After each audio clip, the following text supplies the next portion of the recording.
Sir, अगर आप चुनाव जीतते हैं वाल्मीकि नगर लोकसभा से, तो बगहा और वाल्मीकि नगर विकास ये सबसे पहला काम तो ये है कि जो प्रजातंत्र है, ये जो त्योहार प्रजातंत्र का है, तो सबसे पहले हम ये चाहेंगे कि वाल्मीकि नगर की एक एक जनता अपने आप को एमपी समझे।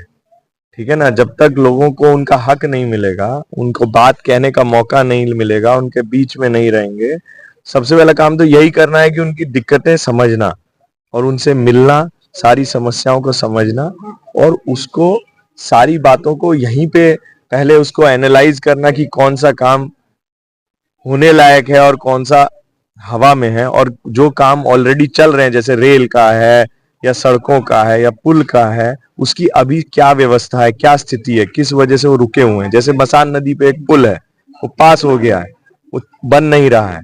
ठीक है ना। बहुत सारी चीजें हैं जो हमारे संज्ञान में है।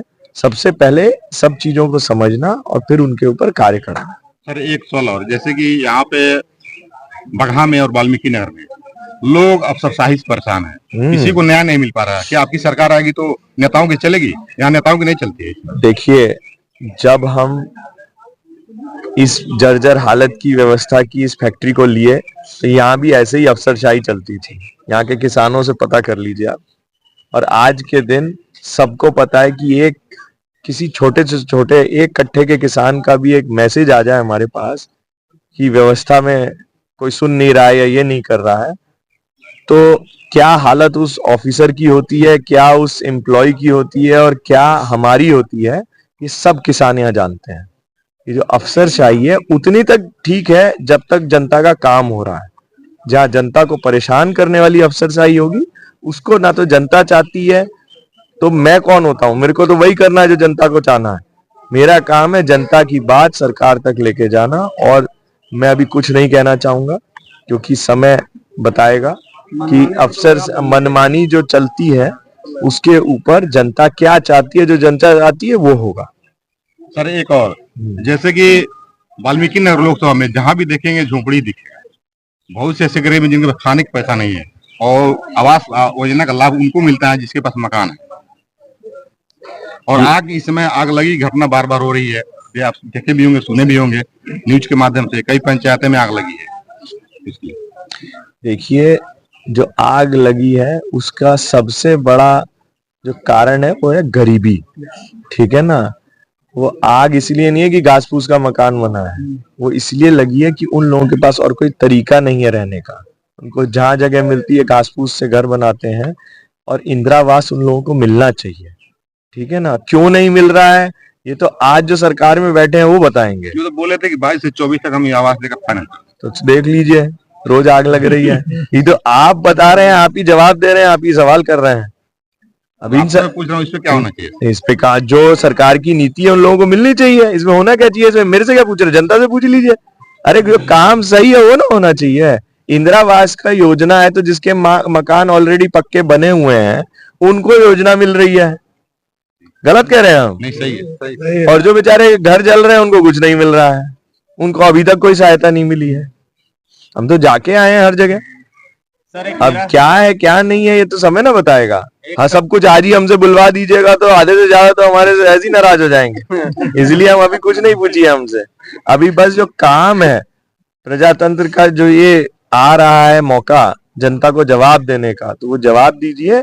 उसके बाद हम पे छोड़ दीजिए कि क्या होना है क्या नहीं होना है, उसी में ना पता चलेगा। जी। अभी सब बुलवा दीजिएगा तो फिर सब फायर हो जाएंगे हम पे। सही है। मेरा सवाल है साहब, जैसे मान लीजिए कि हम लोग, ये बोला जाता है हमेशा कि हमारा देश आजाद है, लेकिन आजाद होने के बावजूद भी हमारा गुलाम अभी भी जंजीरों से जकड़ा हुआ। क्या इस बात को सत्य मानते हैं? एकदम सत्य मानते हैं, उसी की लड़ाई लड़ रहे हैं। देखिए, आजाद हो गया अंग्रेजों से, मगर फिर आ गया सिंबल का सिस्टम। ठीक है ना। जिसको टिकट मिलेगा, जिसको सिंबल मिलेगा, वही चुनाव लड़ सकता है, वही जीत सकता है, वही सब भागीदारी बन सकता है। इसी से ना छुटकारा पा रहे हैं। आज हम इतने साल तक एक पर्टिकुलर पार्टी में काम किए और उसने क्या किया, उसने सारे अपने कार्यकर्ताओं को धोखा देके एक ऐसे आदमी को उतारा जिसपे सारी जनता फायर है। तो प्रजातंत्र कहाँ रह गया? उस पार्टी को सोचना चाहिए था कि जनता का क्या मन है, क्या रुझान है, उस पे करना। उसी से ना लड़ रहे हैं। कोई लोग बोलता है पहले आप इस पार्टी में थे, उसमें थे, इसमें थे, उसमें थे। इस चीज को बोलना बहुत आसान है। इस चीज को समझिए कि अगर आपके अंदर या किसी भी आदमी के अंदर अगर मन है बदलाव करने का तो कैसे करेगा, बताइए। क्योंकि पार्टी तो नहीं चाहती है कि बदलाव हो, वो चाहती है वही लोग जो पहले सेटअप था। आपको एग्जांपल देता हूं, मोतिहारी, बेतिया और वाल्मीकि नगर, तीनों में जो लोग बैठे थे उन्हीं को टिकट मिला। तो इसका मतलब क्या है कि वो लोग वही सेटअप को रखना चाहते हैं, वो हिलने नहीं देना चाहते हैं उस सिस्टम को। वो ये चाहते हैं कि इन्हीं लोगों को मिले और यही रहे 5 साल और, जैसे चल रहा था वैसे चलता रहे, यही ना चाहते हैं। तो हमने क्या किया, हमने जनता की बात सुनी और कड़ा निर्णय लिया कि भाई जनता को विकल्प देना चाहिए। आज चुनाव जो एग्जिस्टिंग सेटअप है, मतलब एग्जिस्टिंग जो आज बैठे हुए हैं लोग उस गद्दी पे, उनकी लड़ाई जनता से हो रही है। दीपक यादव कोई चुनाव नहीं लड़ रहा है।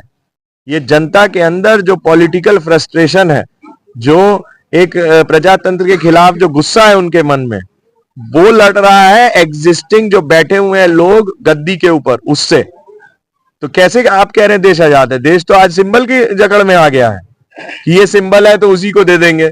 अरे भाई, सिंबल को दोगे तो आदमी का क्या अहमियत है? जो कैंडिडेट है उसकी तो अहमियत ही नहीं है।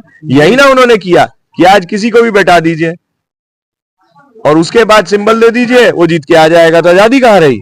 कोई आजादी नहीं है। सर, अगर यहाँ की जनता, वाल्मीकि नगर जनता को निर्वाचित करके गद्दी पे बैठाती है, क्या वाल्मीकि नगर नंबर 1 है तो नंबर 1 विकास होगा? वाल्मीकि नगर सबसे पहले तो आजाद हो जाएगा। ये एक ऐसी सीट होगी जो ये बताएगी कि हम सिंबल पे नहीं चल रहे हैं, हम कैंडिडेट पे चल रहे हैं।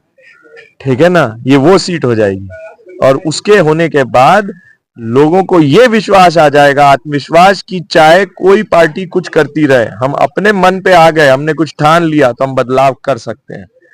5 साल बाद मेरा भी बदलाव कर दीजिए।